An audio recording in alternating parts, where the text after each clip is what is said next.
Dalam Pilkada 2024, 5 bakal calon bupati akan bersaing untuk memimpin Kabupaten Intan Jaya.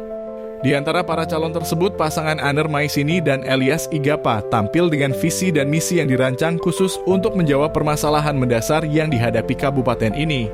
Mereka memahami betul bahwa untuk mengembalikan harapan dan memperbaiki kehidupan masyarakat dibutuhkan lebih dari sekadar janji.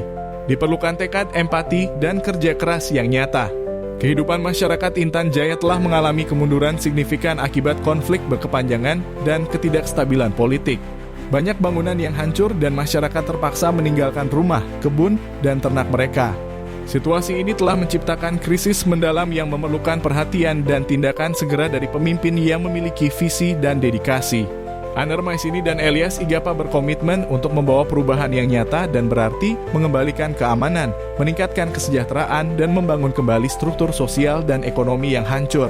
Visi mereka adalah menembus kegelapan yang menyelimuti Intan Jaya dan membawa kabupaten ini menuju kehidupan baru yang lebih baik. Berikut ini adalah 7 visi dan misi pasangan calon Bupati Intan Jaya Aner Maisini dan Elias Igapa. 1. Menciptakan keamanan dan ketertiban yang berkelanjutan. Situasi di Intan Jaya masih didominasi oleh konflik bersenjata yang berkepanjangan. Kondisi ini menyebabkan ketidakstabilan keamanan yang mengakibatkan banyak warga meninggalkan daerah tersebut dan layanan pemerintahan dipindahkan ke Nabire. Penciptaan keamanan dan ketertiban berkelanjutan akan menjadi langkah awal yang sangat penting.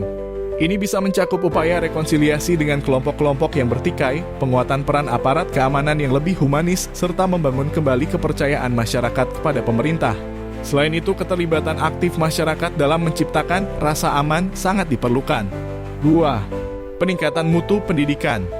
Konflik yang berlangsung di Intan Jaya telah menyebabkan banyak sekolah rusak atau ditutup sehingga kualitas pendidikan sangat menurun. Banyak anak-anak yang tidak memiliki akses ke pendidikan yang layak. Visi ini mencakup upaya rehabilitasi dan rekonstruksi sekolah-sekolah yang rusak, peningkatan kualitas tenaga pendidik, serta penyediaan fasilitas pendidikan yang memadai. Peningkatan mutu pendidikan juga harus mencakup pendidikan informal dan pengembangan literasi untuk anak-anak dan pemuda di daerah yang terdampak konflik. 3. Peningkatan layanan kesehatan berkualitas. Layanan kesehatan di Intan Jaya sangat terbatas dengan minimnya fasilitas kesehatan dan tenaga medis. Rumah sakit dan puskesmas di daerah terpencil seringkali kekurangan obat-obatan dan peralatan medis.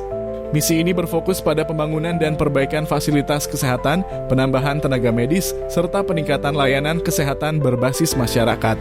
Selain itu, perlu ada program khusus untuk menangani kesehatan mental dan trauma masyarakat akibat konflik yang berkepanjangan. 4.